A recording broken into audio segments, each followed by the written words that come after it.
ട്രേഡറുടെ ഏറ്റവും വലിയ എനിമി ആരാണെന്ന് ചോദിച്ചു കഴിഞ്ഞാൽ ഞാൻ പറയും നമ്മുടെ മൈൻഡ് സെറ്റ് ആണ് നമ്മുടെ ഏറ്റവും വലിയ എനിമി. മൈൻഡ് സെറ്റ് കറക്റ്റ് ചെയ്യാൻ പറ്റിക്കഴിഞ്ഞാൽ നമുക്ക് ട്രേഡിങ്ങിൽ സക്സസ് ആവാൻ പറ്റും. മൈൻഡ് സെറ്റ് മാത്രം പോരാ, നമുക്ക് കറക്റ്റ് മെത്തേഡും കൂടി വേണം. പക്ഷെ നമുക്ക് പ്രോപ്പർ മെത്തേഡ് ഉണ്ട്, നമ്മുടെ മൈൻഡ് സെറ്റ് കറക്റ്റ് അല്ല എങ്കിൽ നമുക്ക് ഒരിക്കലും സക്സസ് ആവാൻ പറ്റില്ല. നമ്മൾ ട്രേഡിനെ അപ്രോച്ച് ചെയ്യേണ്ട ഒരു മൈൻഡ് സെറ്റ് ഉണ്ട്. നമ്മൾ എല്ലാ കാര്യങ്ങളും അനലൈസ് ചെയ്തു, നമ്മുടെ ഒരു മെത്തേഡ് എല്ലാം കറക്റ്റ് ആണെന്ന് നമ്മൾ മനസ്സിലാക്കിയ ശേഷം ഇത് സംഭവിക്കും, ഞാൻ ചെയ്യാൻ പോകുന്നത് സംഭവിക്കും എന്ന് വെച്ചാൽ നമ്മൾ ടാർഗറ്റ് അച്ചീവ് ചെയ്യുന്നുള്ള വിശ്വാസത്തോടെ നിങ്ങൾ ട്രേഡിനെ അപ്രോച്ച് ചെയ്യാം.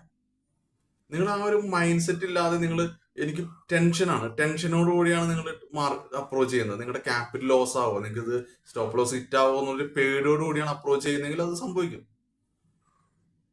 പക്ഷെ നിങ്ങൾ ഈ ഞാൻ ചെയ്യാൻ പോകുന്ന കാര്യം ശരിയാണ് എന്നുള്ളൊരു അപ്രോച്ചോട് കൂടിയാണ് ഈ ട്രേഡിലേക്ക് സമീപിക്കുന്നതെങ്കിൽ നിങ്ങൾക്ക് അതും ഉറപ്പായിട്ട് സംഭവിക്കും.